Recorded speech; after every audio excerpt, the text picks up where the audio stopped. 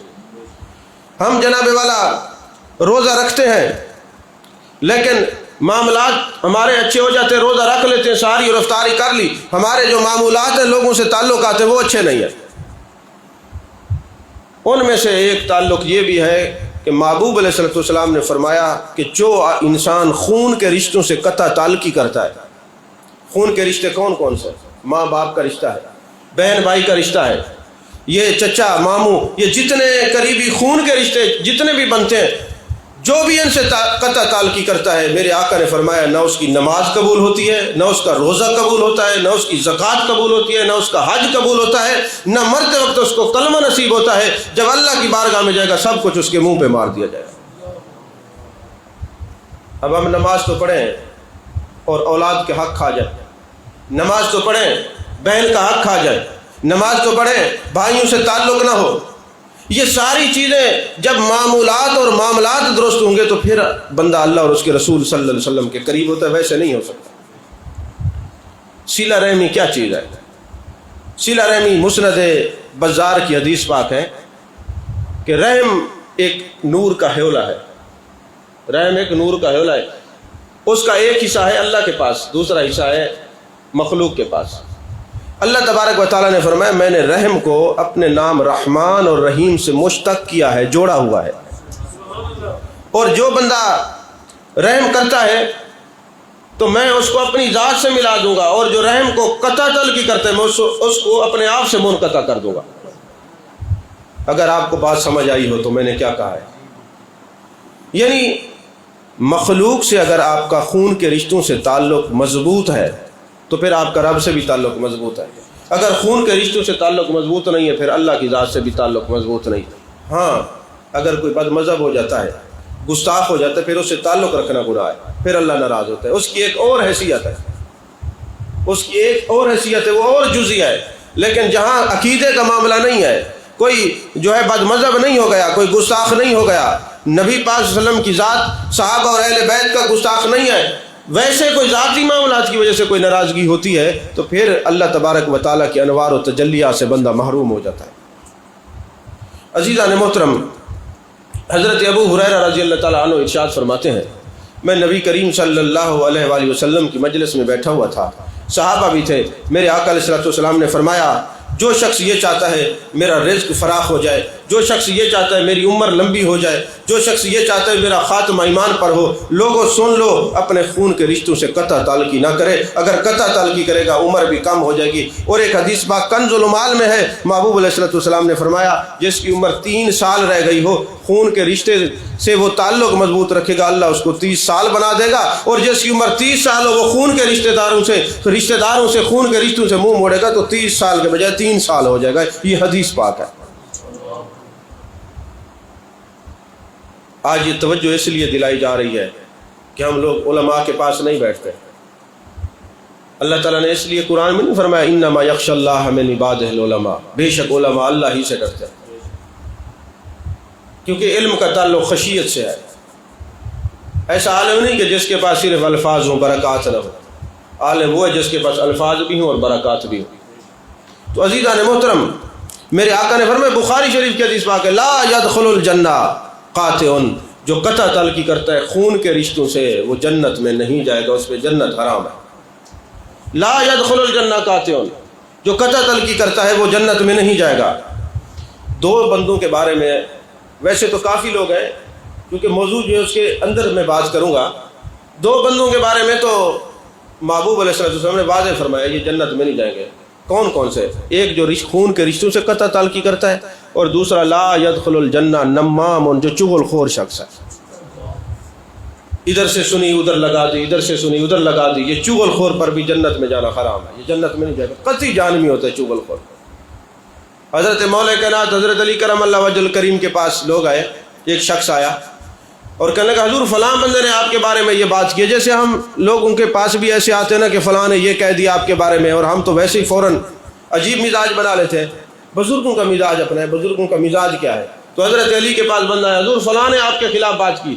آپ نے فرمایا اگر اس نے کی ہے اور تو نے مجھے بتایا تو چغل خور ہے، اور چغل خور جو ہوتا ہے وہ جہنمی ہوتا ہے۔ اگر اس نے کی ہے، میرے خلاف بات کی ہے، تو جو تو نے مجھے آ کے بتائی ہے تو چغل خور ہے۔ اور محبوب نے فرمایا لا يدخل الجنہ نمام، چغل خور جہنم میں جائے گا، جنت میں نہیں جائے گا۔ اگر اس نے کی ہے تو چغل خور ہے، اگر نہیں کی تو نے بہتان لگایا، اور تو جانتے بہتان کی سزا کیا ہے۔ اور ایک حدیث پاک ہے النمام ولد الزنا، یہ جو چغل خور ہوتا ہے اس کی اصل میں خطا ہوتی ہے، اس کا اصل ٹھیک نہیں ہوتا، اس لیے اس کی عادت ہوتی ہے چغلی کی۔ اور بہتان کی سزا کیا ہے؟ بالخصوص جو عورتوں پر بہتان باندھتے ہیں، اللہ نے قرآن میں سزا مقرر کی ہے، فرمایا جو آدمی بہتان کسی پر لگاتا ہے جب تک اس کو 80 کوڑے نہ مارے جائیں اس کی توبہ قبول نہیں ہوگی۔ اب یہاں کوئی اسلامی نظام حکومت ہو، 80 کوڑے لگائے تو تب توبہ قبول ہونا، تو کوڑے لگیں گے نہیں تو توبہ کیسے نصیب ہو جائے گی؟ پھر ایک معیار اور کرائٹیریا قرآن نے دیا ہے، اللہ تبارک و تعالیٰ نے فرمایا جو بہتان لگاتے اس کو 80 کوڑے مارو۔ مدینہ شریف کے اندر ایک عورت فوت ہوتی ہے، زمانہ حضرت امام مالک رحمۃ اللہ علیہ کا ہے۔ حضرت امام مالک کے دور کے اندر وہ عورت فوت ہوتی ہے، اور جب اس عورت کو غسل دینے لگے نا تو جو غسالہ تھی غسل دینے والی، اس نے غسل دیتے دیتے نا ایک بات کہہ دی کہ یہ جو عورت ہے نا اس کا کردار اچھا نہیں تھا۔ غسل بھی دے رہی ہے اور اس وہ میتہ کے بارے میں، عورت کے بارے میں، اس مردے کے بارے میں کہتی ہے یہ اس کا کردار اچھا نہیں تھا۔ جیسے ہی اس نے یہ بات کی اس عورت کا غسل دینے والے کا ہاتھ اس کو چمٹ گیا اور ہاتھ چھوٹتا ہی نہیں تھا۔ عورتوں نے مل کے زور لگایا کہ اس کا ہاتھ چھوٹ جائے، ہاتھ چھوٹ جائے، ہاتھ نہیں چھوٹتا تھا۔ سارا دن گزر گیا، اب وہ اس کا ہاتھ چھوٹے تو اس کے جنازہ پڑے، اس کی تدفین ہو۔ جب سارا دن گزر گیا تو جو غسل دینے والی عورت تھی اس کے ورثاء نے کہا اس کا گوشت سے حصہ کاٹ دیا جائے، ہاتھ علیحدہ ہو جائے گا، گوشت ہم اتار لیں گے۔ انہوں نے کہا نہیں، ہم اپنی میت کو تکلیف نہیں پہنچاتے۔ یہ بحث چلتی رہی تو حضرت امام مالک رحمۃ اللہ علیہ کے پاس لوگ گئے، حضور یہ معاملہ ہو گیا کیا کریں؟ آپ نے فرمایا مجھے اس عورت کے پاس لے جاؤ جس نے یہ بات کی ہے۔ اور حضرت امام مالک کو لے جایا گیا، پردے کی حالت میں آپ نے سوال کیا، فرمایا امائی مجھے یہ بتا کہ تو نے اس کے بارے میں کوئی بات تو نہیں کی؟ اور تو نے کہا جی اس نے یہ کہا اس کا کردار اچھا نہیں۔ کہا تو کیسے جانتے؟ کہتے میں نے ویسے اندازہ لگایا۔ تو حضرت امام مالک نے فرمایا قرآن میں اللہ تبارک و تعالیٰ نے یہ فرمایا ہے جو کسی پر بہتان باندھے گا اس کو جب تک 80 کوڑے نہیں مارے جائیں گے اس کی توبہ قبول نہیں ہوگی۔ تو رو رہی ہے، توبہ کر رہی ہے کہ تیرا ہاتھ چھوٹ جائے، مگر ہاتھ نہیں چھوٹتا، لہذا جلاد کو بلایا جائے، اس کو 80 کوڑے مارے جائیں، اس کا ہاتھ چھوٹ جائے گا۔ اب جلاد کو بلایا گیا، جب گنتی شروع ہوئی 80 کوڑے، جب 80 پورے ہوئے پھر اس کا ہاتھ چھوٹ گیا۔ اور آپ نے فرمایا یہ مرنے والی کوئی عام نہیں تھی، وہ صالحہ خاتون تھی، نیک تھی، اس وجہ سے تمہیں نظر آ گیا، ورنہ جو آدمی کسی پر بہتان باندھتا ہے، الزام لگاتا ہے، وہ عیب اس کے اندر نہیں ہوتا، لوگوں کو بیان کرتا ہے، جب تک اس کو 80 کوڑے نہیں مارے جائیں گے اس وقت تک اس کی توبہ قبول نہیں ہوتی۔ آپ اندازہ لگائے کوڑے تو لگتے نہیں ہیں، پھر توبہ کیسے ہوگی؟ سمجھ میں آ رہی ہے بات؟ آئندہ بہتان لگائیں گے کسی پر؟ بولیے تو صحیح، کہیں نہیں، توبہ کر کے اٹھنا ہے۔ محفل کا مقصد ہی یہی ہوتا ہے، چغل خوری کریں گے کسی کی؟ اچھا اگر کبھی کوئی چغل خور آ کے آپ کو کہے گا تو آپ کو شک ضرور پڑ جائے گا کہ اس کی اصل میں کوئی خطا ہے، کوئی مسئلہ ضرور ہے۔ یہ جو ادھر کی ادھر لگاتا رہتا ہے، چغلیاں کرتا رہتا ہے، کوئی پرابلم ہے اس کے نسب میں۔ اگر اس کا نسب ٹھیک ہوتا تو یہ چغل خور نہ ہوتا۔ سمجھ میں آ رہی ہے بات؟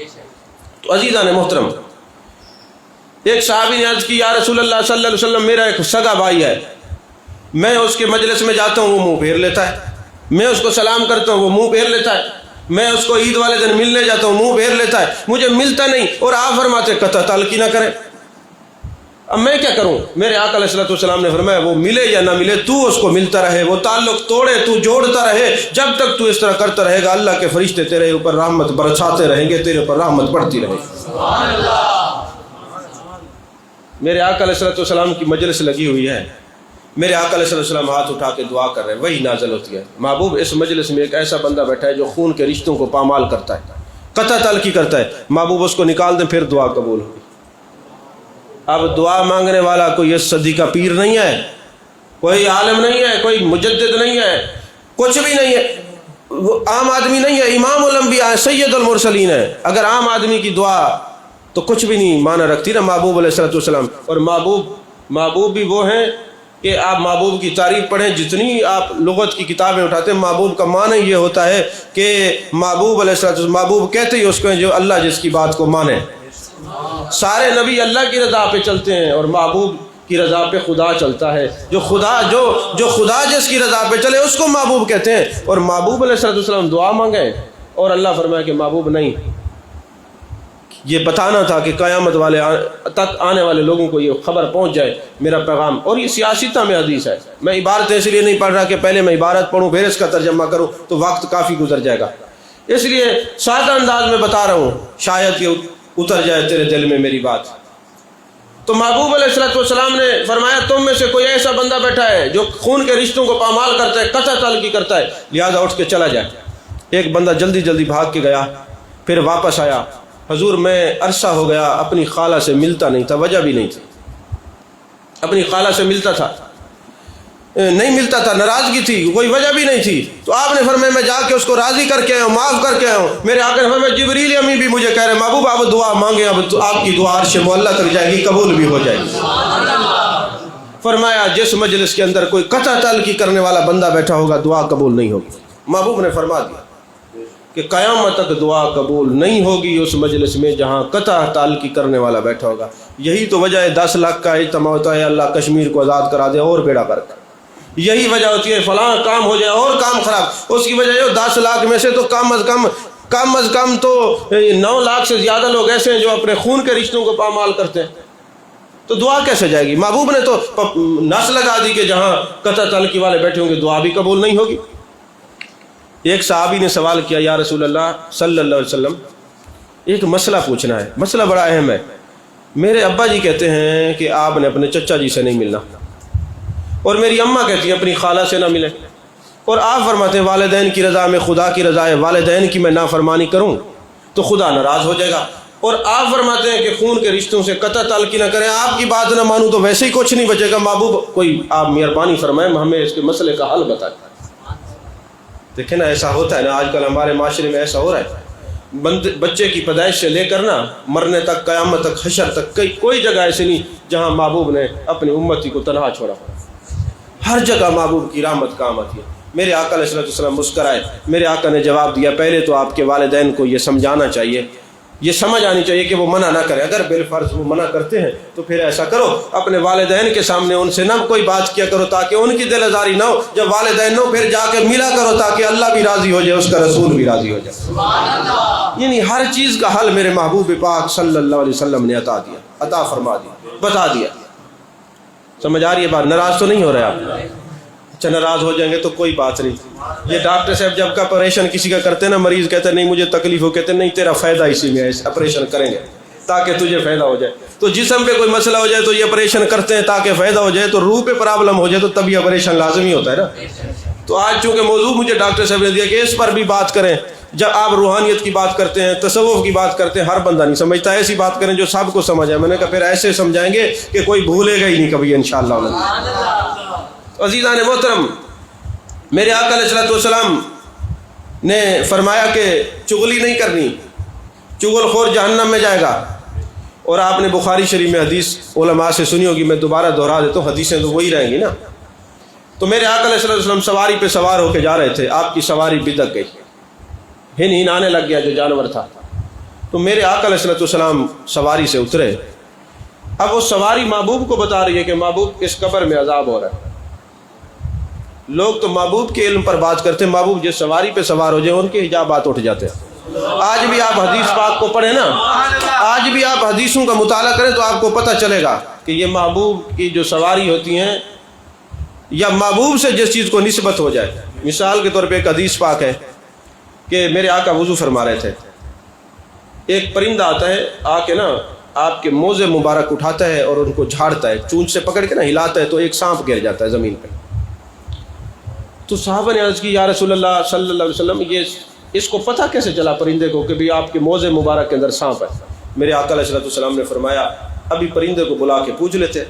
محبوب نے اشارہ کیا، پرندہ آپ کے قدموں میں آ گیا۔ میرے آقا علیہ السلام نے پوچھا تجھے پتہ کیسے چلا کہ میرے موزے کے اندر سانپ ہے؟ تو اس نے کہا حضور جب آپ وضو فرما رہے تھے نا تو آپ کے سر مبارک سے لے کر عرش تک نور جا رہا تھا، میں جب اس نور کے اندر سے داخل ہوا سارے حجابات اٹھ گئے، ہر چیز میرے سامنے آ گئی۔ یہ تو وہ پرندہ گزرا نا، تو یہ حالت ہوئی۔ مثنوی شریف میں مولانا روم نے ایک حدیث نقل فرمائی ہے، دوسری کتب میں بھی ہے، فرماتے ہیں کہ ایک دن نا محبوب علیہ السلام کسی صحابی کا جنازہ پڑھا کے واپس آئے۔ جیسے صحابی کا جنازہ پڑھا کے واپس آئے نا تو حضرت ام المومنین حضرت عائشہ پاک رضی اللہ تعالیٰ عنہ نے دیکھا، عرض کرنے لگی حضور کوئی بارش ہو رہی ہے، بارش ہو رہی ہے کہ آپ کے اوپر بارش نظر آ رہی ہے؟ آپ نے فرمایا نہیں، یہ بتاؤ میری کوئی چادر تو آپ نے نہیں پہنی ہوئی؟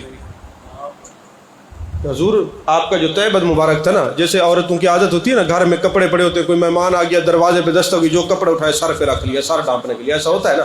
تو عرض کرنے لگے حضور جو آپ کا تہبند رکھا ہوا تھا نا وہی میں نے سر پہ رکھ لیا۔ آپ نے فرمایا یہی تو وجہ ہے کہ یہ جو انوار و تجلیات کی بارش آپ دیکھ رہی ہیں یہ ہر وقت مجھ پہ برستی رہتی ہے، یہ میرے کپڑے کی برکت ہے، حجاب اٹھ گئے، یہ نور کی جو تجلیاں ہیں آپ کو نظر آنے لگ گئی۔ تو محبوب سواری پہ سوار ہے، سواری نے دیکھا عذاب ہو رہا ہے، محبوب اترے، میرے آقا علیہ السلام نے فرمایا اس قبر پہ بھی عذاب ہو رہا ہے، اس پہ بھی عذاب ہو رہا ہے۔ اچھا یہ حدیث بخاری شریف میں ہے، تو جب ہمارے علماء یہ بیان کرتے تو ایک طبقہ اور بھی ہے، انہوں نے جب یہ حدیث پڑھی نا تو انہوں نے کہا دیکھا اس کا مطلب ہے صحابہ کو بھی عذاب ہوتا ہے نا۔ انہوں نے اعتراض قائم کر دیا، ارے تم تو آج اعتراض کرتے ہو، علامہ بدر الدین عینی، امام حجر عسقلانی جیسے لوگ یہ بتا کے گئے ہیں کہ وہ محبوب کے صحابہ نہیں تھے، پہلی امتوں میں سے کسی نبی کے امتی تھے، اس لیے ان کو عذاب۔ صحابہ تو جو ہے اللہ ان پر راضی ہے، یہ اللہ سے راضی ہے، وہ صحابی رسول نہیں تھے صلی اللہ علیہ وسلم، وہ دوسری امتوں کے ایمان والے لوگ تھے۔ تو محبوب نے فرمایا اس پر بھی عذاب ہو رہا ہے، اس پر بھی عذاب ہو رہا ہے، تو صحابہ ساتھ تھے۔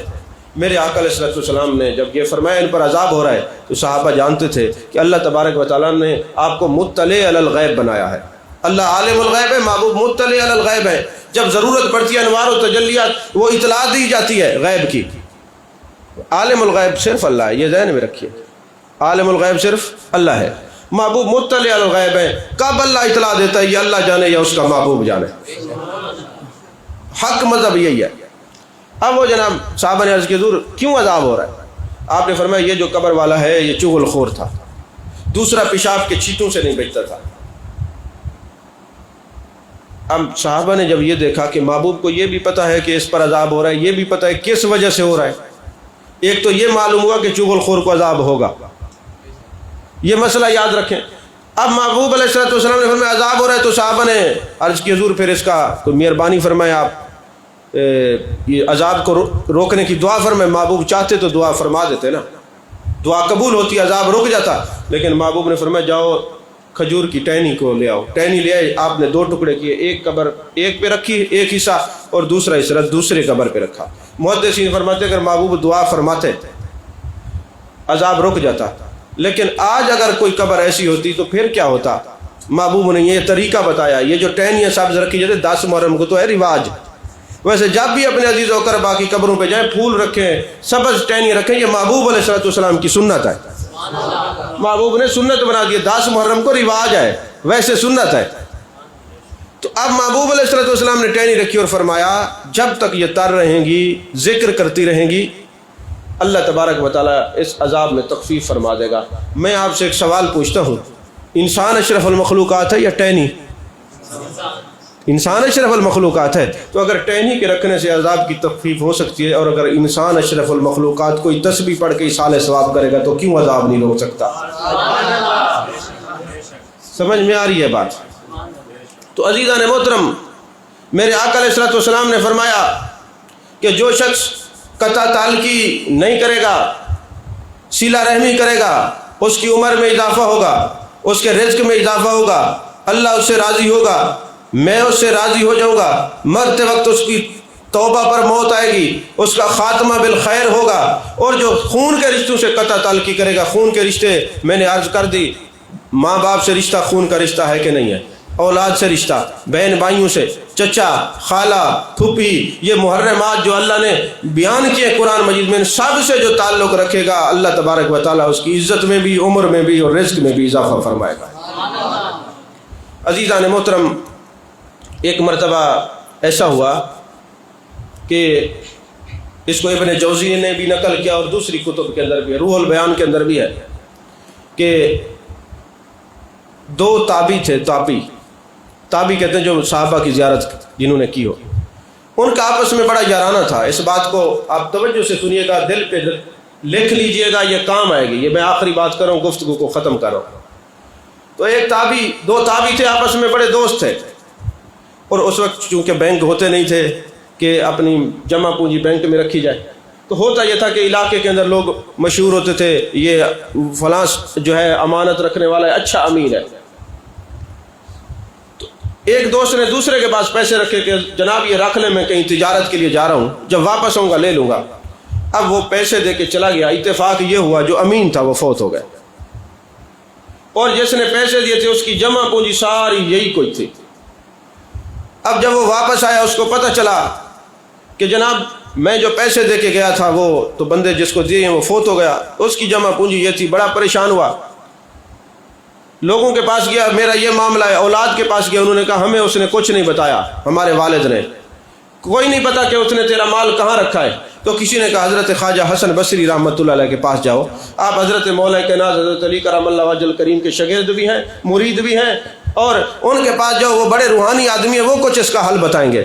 جب حضرت خواجہ حسن بصری رحمۃ اللہ علیہ کے پاس وہ شخص جاتا ہے اور عرض کرتے حضور میرا یہ معاملہ ہے، آپ نے ایسے آنکھیں بند کر کے کچھ دیر سوچا اور فرمانے لگے میں نے کتب حدیث میں پڑھا ہے جتنے لوگ فوت ہوتے ہیں نا، ہر جمعرات کو پچھلی رات اللہ ان کو طواف کرنے کی اجازت دیتا ہے، ان کی روحوں کو. اور میں تیرے لیے دعا کرتا ہوں تم وہاں پہ چلے جاؤ اور پچھلی رات جمعرات والے دن پچھلی رات وہاں پہ آواز دینا، تیرا جو دوست ہوگا تیری آواز پہ لبیک کہے گا، تجھے جواب دے گا. اب یہ ایسے نظر نہیں آتا، پیچھے کوئی بیٹھا ہو تو پھر نظر آتا ہے.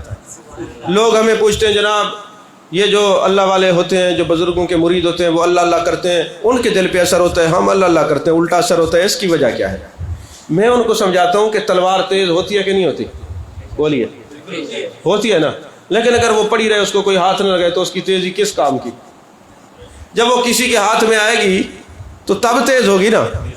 تو پہلے وہ تیز تھی لیکن اثر نہیں کر رہی تھی، کسی کے ہاتھ میں نہیں تھی. ذکر تو اثر کرتا ہے لیکن جب تک کسی کے ہاتھ میں ہاتھ نہ دو دل پر ذکر اثر کرتا ہی نہیں ہے. جب کسی کے ہاتھ میں ہاتھ ہوگا پھر ذکر کریں گے، پھر اثر ہوگا، ویسے نہیں ہوتا. تو عزیزان محترم یہی وجہ ہے کہ یہ باتیں اس وقت کھلتی ہیں. جیسے حضرت نظام الدین اولیاء رحمۃ اللہ علیہ کا مرید ہر سال جاتا تھا حج کرنے کے لیے اور روزہ رسول صلی اللہ علیہ وسلم سے حاضری دے کے واپس آ جاتا. اور ایک دفعہ کہا حضرت اپنے مرشد سے کہنے لگا مجھے اجازت دیں. آپ نے فرمایا جب سرکار کے روزہ پہ جاؤ نا تو میرے جا کے سلام عرض کرنا. تو میں آپ کی پارت دے رہا ہوں، محبوب کی بارگاہ میں سفارش کر رہا ہوں. جب وہ مرید گیا نا تو اس نے جا کے الصلاۃ والسلام علیک یا رسول اللہ پڑھا تو سرکار کی روزہ مبارک سے آواز آئی. واپسی سلام کا جواب آپ نے عطا فرمایا اور ساتھ یہ بھی فرمایا اپنے پیر نظام الدین اولیاء کو ہمارا سلام کہنا. اور انہوں نے کہا حضور والا یہ بتائیں میں اتنے سالوں سے حج پہ آ رہا ہوں، مجھے کبھی آپ نے سلام کا جواب نہیں دیا. اس دفعہ پہلی دفعہ کرم فرمایا پہلے اپنی مرضی سے آتا تھا، اب کسی نے بھیجا ہے تجھے. تو جب کوئی بھیجتا ہے اس کے اثرات کوئی اور ہوتے ہیں. تو جب کوئی بھیجتا ہے پھر اور اثرات ہوتے، پھر چیزیں نظر آتی ہیں، ایسے نہیں نظر آتی. تو عزیزان محترم اب وہ بندہ چلا گیا، صحن حرم میں کھڑا ہو گیا. پچھلی رات اس نے اپنے دوست کو آواز دی، آواز کا کوئی جواب نہ آیا. جب جواب نہ آیا تو وہ حضرت خواجہ حسن بصری رحمۃ اللہ علیہ کے پاس آتا ہے. حضور یہ معاملہ ہے. آپ نے فرمایا انا للہ و انا الیہ راجعون. تیرا دوست جو ہے وہ جہنم میں ہے، جنت میں ہوتا، مقام علیین میں ہوتا تو تجھے تیرے سلام کا جواب ضرور دیتا. وہ سجین میں ہے. حضور میں کیا کروں؟ فرمایا مصر میں ایک کنواں ہے، برہوت اس کا نام ہے، اور وہاں پہ جو وہ سجین والے لوگ ہیں، جہنمی لوگ ہیں، ان کی روحوں کو قید کیا جاتا ہے. اس کنویں کا سفر کرو اور جمعرات پچھلی رات اس کنویں پہ کھڑے ہو کر آواز دو. وہ بندہ سفر کر کے برہوت نامی کنویں پہ گیا، جا کے جیسے اس نے آواز دی تو اس نے کہا لبیک یا رفیقی، لبیک یا اخی، اے میرے دوست، اے میرے بھائی، میں یہاں پڑا ہوں۔ اس نے کہا یار تو نمازی تھا، روزے دار تھا، کثرت سے تو نے حج کیے ہوئے تھے، زکوٰۃ دیتا تھا، لیکن یہ سجین میں کیسے پہنچ گیا؟ اس نے کہا ایک سبب سے میرے رب نے میری نماز میرے منہ پہ مار دی، روزہ میرے منہ پہ مار دیا، زکاتیں میرے منہ پہ مار دیں، حج میرے منہ پہ مار دیے۔ وہ یہ سبب تھا، میری ایک بہن تھی جو غریب تھی، جب میں صدقے خیرات کرتا تھا بہن کو یاد نہیں کرتا تھا، جب کسی معاشرے میں شادی وغیرہ ہوتی، فنکشن میں جاتا، میری بہن سامنے آتی، غربت کی وجہ سے میں منہ موڑ لیتا تھا، اس کو سلام دعا نہیں کرتا تھا۔ اللہ تبارک و تعالیٰ نے فرمایا تو نے خون کے رشتے کو پامال کیا ہے، تو نے قطع تلقی کی ہے، تو نے صلہ رحمی نہیں کی، لہذا جا تیری عبادات تیرے منہ پہ مارتا ہوں، تو جہنم میں سجین کی وادی میں مجھے پھینک دیا ہے۔ ہمارے معاشرے میں تو یہ بیماری عام ہے کہ نہیں ہے؟ بولیے تو صحیح۔ تو ابھی جناب والا وہ بڑا، اس نے کہا جی پھر میں کیا کر سکتا ہوں؟ اس نے کہا جاؤ میری بہن کی خدمت میں جا کے کہو کہ مجھے معاف کر دے۔ اس نے کہا وہ تو کرتا ہوں، میرا مال کدھر ہے جو تجھے دیا تھا؟ اس نے کہا وہ میں نے گھر کی جو دہلیز کے اندر ایک گڑھا کھود کے دفن کر کے رکھا ہوا ہے، میرے ورثاء کو جا کے بتاؤ، تجھے نکال کے وہ دے دیں گے۔ اب جیسے ہی وہ پہنچا، ورثاء نے کہا ہمیں کوئی اعتراض نہیں، گڑھا کھود کے دیکھتے ہیں، وہ مال نکل آیا۔ پھر وہ ان کی بہن کے پاس گیا اور جا کے کہنے لگا یہ معاملہ ہے۔ وہ رونے لگی، بہنوں کا دل بڑے نرم ہوتے ہیں اپنے بھائیوں کے معاملے میں۔ انہوں نے کہا کوئی بات نہیں، اس میں کوئی شک نہیں، وہ مجھے کوئی کھانا نہیں کھلاتا تھا، مجھے عیدین کے موقع پہ گھر نہیں بلاتا تھا۔ یارو ایک بات یاد رکھنا، آج کل تو لوگ سوشل میڈیا پہ بڑے بڑے میسج چھوڑتے ہیں، یہ بات سچ ہے کہ اگر آپ کے رزق میں تنگی ہو جائے تو اپنے بہن بھائیوں کو بلا کے دسترخوان پہ بٹھا دیا کرو، قرضہ اتر جائے گا۔ یہ وظیفے پڑھ پڑھ کے آپ لوگ تھک گئے ہیں کہ قرضہ نہیں اترتا، یہ محبوب کے فرمان پہ عمل کریں گے تو قرضے اتریں گے۔ اپنے بہن بھائیوں کو دسترخوان پہ بلایا کرو، خون کے رشتوں کو بلایا کرو، اپنے والدین کو بلایا کرو، اپنے اولاد کو بلایا کرو، ایک گھر میں دسترخوان بچھا کے کٹھے کھایا کرو، تمہارے اوپر قرضہ نہیں چڑھے گا، قرضہ ہوگا تو اتر جائے گا۔ علامہ اقبال کے بارے میں مشہور ہے کہ وہ دوائی نہیں کھاتے تھے، تو کسی نے پوچھا حضرت آپ بیمار ہوتے ہیں تو خود ہی ٹھیک ہو جاتے ہیں، وجہ کہ آپ دوائی کیوں نہیں کھاتے؟ انہوں نے کہا جی مسئلہ یہ ہے کہ جب میں جاتا ہوں ڈاکٹر کے پاس چیک اپ کراتا ہوں، دوائی لکھتا ہوں، میڈیکل سٹور پہ جاتا ہوں، پوچھتا ہوں یہ دوائی کتنے کی ہے؟ وہ بتاتے ہیں 2 روپے کی ہے، 4 روپے کی، میں 4 روپے وہ اپنے صدقہ خیرات کر دیتا ہوں، دوائی نہیں کھاتا، اللہ مجھے شفا عطا فرما دے، کیونکہ صدقہ بلاؤں کو ٹالتا ہے، عمر میں اضافہ کرتا ہے۔ تو اگر کسی کو کوئی ایسی بیماری لاحق ہو جائے جس کا علاج ممکن نہ ہو تو اپنے وہ غریب رشتہ داروں کی مدد کرنا شروع کر دے، ان کو جناب والا کھانا کھلانا شروع کر دے، اگر ان پہ قرضہ ہے تو ان کے قرضے اتارنا شروع کر دے، اللہ اس کے رزق میں بھی اضافہ فرما دے گا۔ آپ نا پورے علاقے میں ارد گرد دیکھیں نا، اپنے دوستوں میں، رشتہ داروں میں، جو آپ کے خاندان میں بندہ اپنے خون کے رشتوں کو تکریم دیتا ہے نا، وہ امیر بھی سب سے زیادہ ہوتا ہے۔ یہ میرا چیلنج ہے آپ کو، آپ دیکھ لیں، آپ اپنے عزیز و اقربا میں ایسے آنکھیں بند کر کے مراقبہ کر کے چیک کریں، جو آدمی صلہ رحمی کرتا ہے، خون کے رشتوں کا احترام کرتا ہے، اس کے حج بھی سب سے زیادہ ہوں گے، اس کا بینک بیلنس بھی سب سے زیادہ ہوگا، اس کا رزق بھی سب سے زیادہ ہوگا، بیماری بھی اس کو کوئی ایسی نہیں ہوگی جس کا علاج نہ ہو۔ کیوں؟ کہ وہ محبوب کے کہنے پر عمل کر رہے، اللہ اس کے رزق میں بھی اضافہ فرما دیتا ہے، اس کی عمر میں بھی اضافہ فرما دیتا ہے۔ تو وہ بہن کہتی ہے جی وہ مجھے ملتا نہیں تھا، کھانا نہیں کھلاتا تھا، مجھے اپنے قریب نہیں آنے دیتا تھا، کوئی بات نہیں، میری ماں کا بیٹا تو ہے نا، میرے باپ کا خون تو ہے، میں نے اللہ کی رضا کے لیے اس کو معاف کیا ہے، جاؤ میں نے معاف کیا ہے، اور رونے لگ گئی اور دل سے دعا بھی کرنے لگی۔ اب وہ حضرت خواجہ حسن بصری رحمۃ اللہ علیہ کے پاس آئے کہ حضور یہ معاملہ ہے، آپ نے فرمایا محبوب کا فرمان بھی برحق ہے، اب مزید ہمارا دل مطمئن ہو جائے گا، آپ ایسا کریں کہ وہاں جائیں صحن حرم میں۔ جیسے مکتبہ دیوبند کے نا ایک عالم ہے قاسم ننوتوی صاحب، ان کی کتاب ہے تعزیر الناس۔ مجھے تو حیرت ہوتی ہے کہ بڑے بہت کچھ لکھ گئے ہیں، ان کی اولادیں عجیب باتیں کرتی ہیں، مناظرے کرتی ہیں، بحثیں کرتی ہیں۔ تو مولانا قاسم ننوتوی صاحب نے ایک واقعہ لکھا کہ حضرت جنید بغدادی کے پاس نا ایک مرید آیا، حضور مجھے مراقبے کا طریقہ بتائیں۔ انہوں نے فرمایا تو اپنے سرکار کا تصور کر کے بیٹھ جا، مراقبے کا طریقہ بتایا تو اندر کی جو دل کی تختی تھی وہ روشن ہو گئی۔ جیسے روشن ہوئی تو اس نے اپنی ماں کو دیکھا کہ وہ جہنم کی وادی میں، اس نوجوان نے، ماں اس کی فوت ہو چکی تھی، تو وہ رونے لگ گیا۔ جب رونے لگا تو حضرت جنید بغدادی رحمۃ اللہ علیہ نے پوچھا بیٹے کیا ہوا ہے؟ اس نے کہا حضور جب آپ نے مجھے مراقبے کا طریقہ بتایا ہے نا اور میں نے تھوڑی سی توجہ اپنے دل پر کی ہے تو میرا دل روشن ہوا ہے، تو میں نے دیکھا میری ماں جہنم کی وادی میں ہے، تو حضرت جنید بغدادی فرماتے ہیں مجھے محبوب علیہ السلام کا فرمان یاد آیا، حدیث یاد آئی کہ جو اپنے کسی فوت شدہ رشتہ دار کو 70,000 بار کلمہ پڑھ کے بخشے گا اللہ اس مردے کو بخش دے گا، بشرط کہ وہ کسی کا گستاخ نہ ہو، صاحب ایمان ہو، مومن ہو۔ تو 70,000 کلمہ، حضرت جنید بغدادی فرماتے ہیں میں نے 70,000 کلمہ پڑھا ہوا تھا، میں نے کہا اے اللہ میں اس کی ماں کو اصال ثواب کرتا ہوں، میں نے یہ کہا بچہ ہنسنے لگ گیا، میں نے کہا بیٹے ابھی رو رہے تھے اور ابھی ہنسنے لگے، کہتے ہیں حضور پہلے میری ماں جہنم کی وادی میں تھی، جیسے ہی آپ کو بتایا فوراً اس کے کپڑے بھی چینج ہو گئے، وادی بھی بدل گئی، وہ جنت کا لباس پہن کے جنت میں ٹہل رہی تھی۔ تو حضرت جنید بغدادی کہتے ہیں مجھے محبوب کے فرمان کی حدیث پاک کی تصدیق ہو گئی کہ یا رسول اللہ آپ کا فرمان سچ ہے، سچ ہے، سچ ہے۔ تو اسی طرح حسن بصری فرمانے لگے جاؤ صحن حرم میں اور پچھلی رات آواز دو۔ جب گئے نا جمعرات کو انہوں نے اپنے دوست کو آواز دی، اس نے کہا لبیک یا اخی، اے میرے دوست میرے بھائی میں حاضر ہوں۔ فرمانے لگے کیا ہوا؟ کہتے ادھر میری بہن نے مجھے معاف کیا، ادھر اللہ نے مجھے سجین سے نکال کر مقام علیین میں بھیج دیا، اور آج اپنے رب کی اجازت سے ہم صحن حرم میں آئے اور طواف کر رہے ہیں، ہماری روحیں طواف کرنے کے لیے۔ تو عزیزان محترم، ساری زندگی گزر جائے، ساری رات گزر جائے، سارے لمحات گزر جائیں، پھر بھی صلہ رحمی کے فوائد ختم نہیں ہوتے، قطع تعلقی کی وعیدیں ختم نہیں ہوتی۔ میں مزید آپ کی سمع خراشی کا سبب نہیں بنتا، جو میں نے آپ کے سامنے بیان کیا ہے اللہ تبارک و تعالی ہم سب کو اس پر عمل کرنے کی توفیق عطا فرمائے۔ اگر کسی کو میری گفتگو پر کوئی اعتراض ہو یا کوئی اور کچھ پوچھنا چاہے تو اس کو سوالات کی اجازت ہے، وہ سوال کر سکتا ہے۔